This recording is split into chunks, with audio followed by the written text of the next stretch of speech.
මේ මම ඉන්නේ ගලිගම් එළිය හන්දිය. ඉතින් බලන්න මේ සෑහෙන වතුර ප්‍රමාණයක් දාලා තියෙනවා. මේ ගලිගම් එළිය හන්දියෙන් රජමාවතට යන පැත්ත.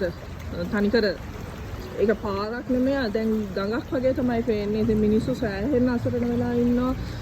කොහෙටවත් යා ගන්න විදිහක් නැහැ. ගෙවල් වල මිනිස්සු ඉන්නවා. ඉතින් පුළුවන් හැමෝම මේ මිනිස්සු වෙනුවෙන් එක කෑම පැකට් එකක් හරි දෙන්න පුළුවන් නම් මේ වෙලේ උදව් කරන්න හැමෝම. අනිත් දේ තමයි කොයි මොහොතකවත් ගලිගම් එළිය හන්දියේ මෙන්න මෙහි ලන්සියාපාඩියට යන පැත්ත, ගණේපල පැත්ත, අපි යන්නේ ඔය පාරේ තමයි. අපි ඉන්නේ ඔය පාර පැත්තට තමයි. ඉතින් මේ පැත්ත කොහොම යට වෙලා නැහැ. ඉස්සර මේ පැත්තට වතුර දැම්මම අපි ඔතනින් ඇවිල්ලත් බල්ලා තියෙනවා. හැබැයි අද ඒක සෑහෙන දුරට යට වෙලා තියෙනවා දිගටම. ඉතින් මේ මස් කඩේ හන්දියේ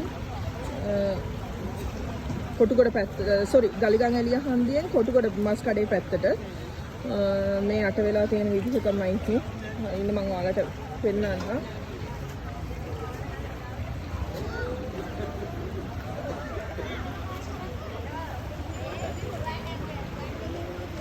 මේ සෑහෙන යට වෙලා තියෙනවා.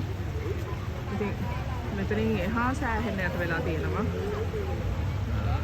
මම මේ පැත්තේ වීඩියෝ එකක් තියෙනවා අරගෙන මම ඔයාලට ඒකක් දාන්න.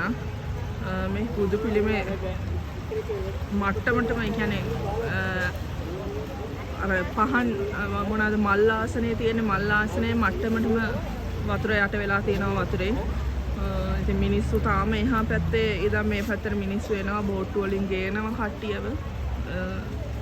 පුළුවන් විදිහට අපේ මිනිස්සු වෙනුවෙන් හැකේ උපරිම පුළුවන් දෙයක් කරන්න කියලා ඉතින් හැමෝගෙම ඉල්ලලා සිටිනවා.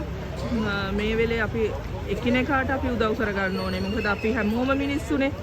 ඉතින් මම දන්නේ මම අදහන දෙවියන් වහන්සේ පවා කියලා තියන්නේ කන්න නැත්නම් කන්න දෙන්න.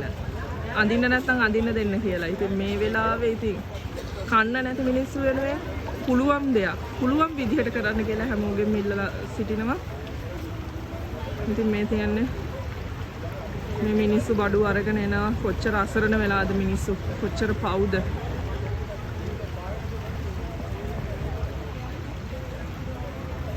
මේ බස් ස්ටෑන්ඩ් එකේ අර මේ බස් ස්ටෑන්ඩ් එකේ බෝඩ් එක භාගයකටත් වඩා වෙනකම්ම වතුර. එතකොට හිතාගන්නකො කොයි තරම් යට වෙලා තියෙනවද කියලා මෙහි.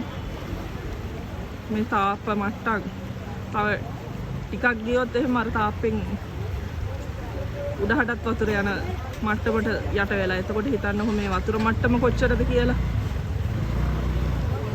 ඉතින් හැමෝම පුළුවන් විදිහට උදව් කරන්න කියලා තමයි මේ මොහොතේ ඉල්ලා සිටින්නේ.